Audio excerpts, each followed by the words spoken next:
Hey guys, তো unfortunately আজকে আমরা বেরিয়ে পড়েছি জয় মাতাজির কাছে, জয় মাতাজির কাছে যাচ্ছি কি আমরা, জয় মাতাজির কাছে। চল চল বাবা, একটু লুকটা দেখিয়ে দে। চলো চলো চলো চলো চলে আসো।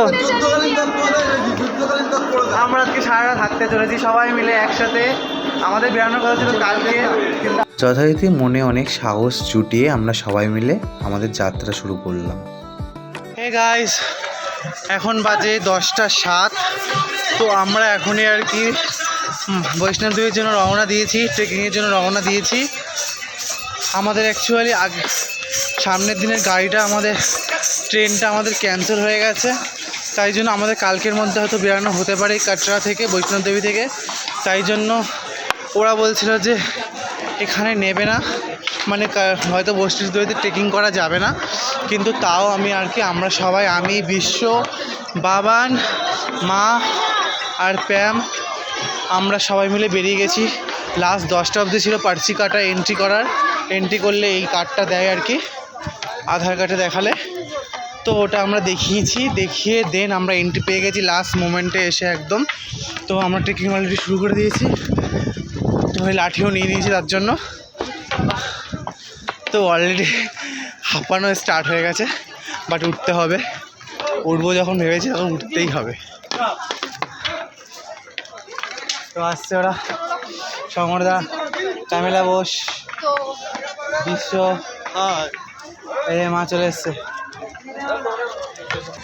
তো এই যে এখন মা আর আমি মিলে যাচ্ছি, মাও রয়েছে। মা হাঁপাচ্ছ?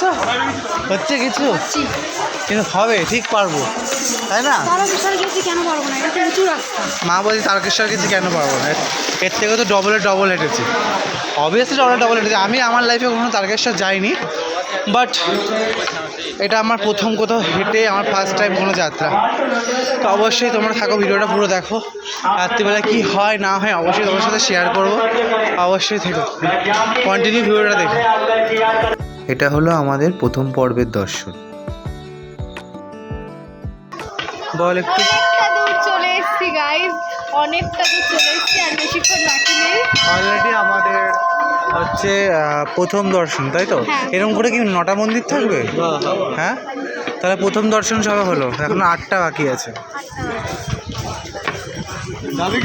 চল না, চল, ঠিক আছে। প্রায় অনেক কিলোমিটার অতিক্রম করার পরে জাস্ট ভিউটা উপর থেকে এরকম লাগছিল।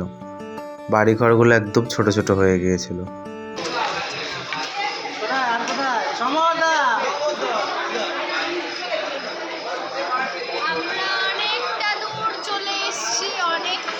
প্রায় অনেকটা দূর আমরা সবাই মিলে চলে এসেছি। বিশ্ব, তোর একটা ফোন, আর মাত্র 5 কিলোমিটার বাকি, আর মাত্র 5 কিলোমিটার বাকি পৌঁছে যাবো আমরা।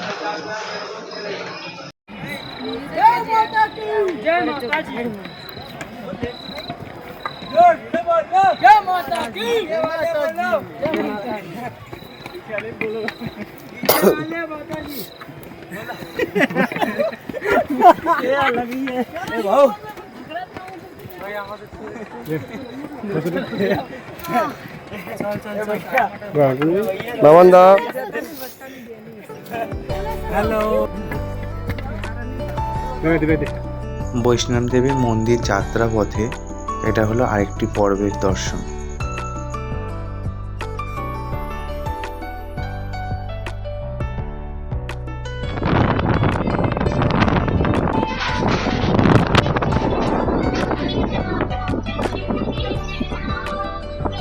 গাইজ, অবশেষে আমরা পৌঁছালাম, আর একটুখানি পথ বাকি আছে।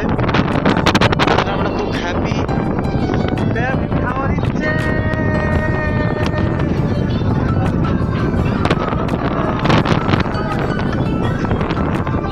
দারুণ হাওয়া দিচ্ছে এখানে। যত পাহাড়ে চড়েতে আমরা উঠছি তাই প্রচুর হাওয়া দিচ্ছে। আর কিছুক্ষণ বাকি আমাদের পৌঁছাতে।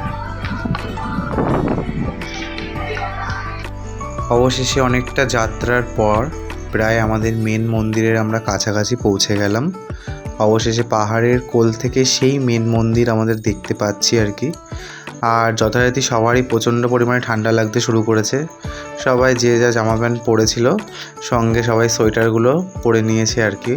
মানে প্রচুর পরিমাণে আর কি ঠান্ডা আর প্রচুর পরিমাণে হাওয়া দিতে শুরু করেছে।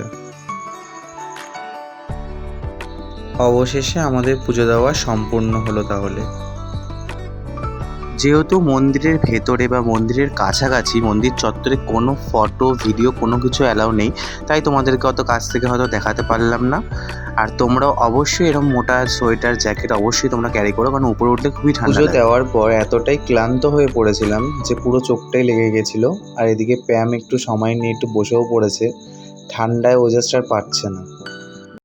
হাই দিদি, আপনার কেমন লাগলো আজকে? বহুত সুন্দর, অনেক সুন্দর একটা এক্সপিরিয়েন্স করেছি। খুব ভালো লাগছে। কি করছিস রে? ভালো করছিস তো। খুব সুন্দর এক্সপিরিয়েন্স করেছি, পুরোটা ট্র্যাক করে উঠেছি আর এখন ট্র্যাক করে নামবো। দারুণ এক্সপিরিয়েন্স আর দারুণ, জাস্ট মনটা শান্তি হয়ে গেল, শান্তি। এবার হলো নামার পালা। তার মধ্যেই আর কি দিনের আলো ফুটতে সবেমাত্র শুরু করেছে, আর উপর থেকে যেন নিচটা আরও বেশি অপূর্ব হয়ে উঠেছে। মানে জাস্ট দারুণ লাগছিল চারদিকটা। যতটা ভেবেছিলাম উঠতে অনেক কষ্ট হলেও নামতে একদমই কষ্ট হবে না, তাড়াতাড়ি নেমে যেতে পারবো, কিন্তু নামতে আরও বেশি কষ্ট হচ্ছিল, কারণ প্রত্যেকটা পা চেপে চেপে ফেলাতে হচ্ছিল আর প্রচুর পরিমাণে হাঁটতে প্রেশার পড়ছিল। তো যাই হোক, ওইভাবেই আমরা আস্তে আস্তে নামছি। আর ওখানে এই বন মোরগ আর মুরগিগুলো দেখা যায় ওখানে আর কি, তা সেগুলোরও কিছু আমি ভিডিও নিয়ে নিয়েছি। আর এদিকে প্যাম অবস্থা তো ওর খুবই খারাপ, কিন্তু দেখাচ্ছে ও যেন খুব ভালো আছে। এতটাই আমাদের অবস্থা খারাপ হয়ে পড়েছে যে আমরা একটা মানে কথা নিয়ে এমন হাসি শুরু করেছি যে গায়ে আর জোর নেই, আমরা একদম মানে শুয়ে লেটকে পড়ে যাচ্ছি এরকম অবস্থা। নিচে নামতে এখনও প্রায় 5 কিলোমিটার বাকি, তাতেই আমাদের অবস্থা পুরোপুরি খারাপ হয়ে গেছে। জানি না কতক্ষণ টাইম লাগবে।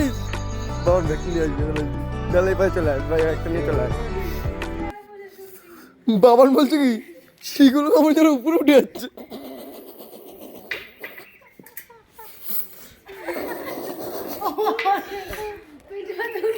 বলে কি ঋষিদা সিঁড়িগুলো কি উপরে উঠে যাচ্ছে এরকম করে?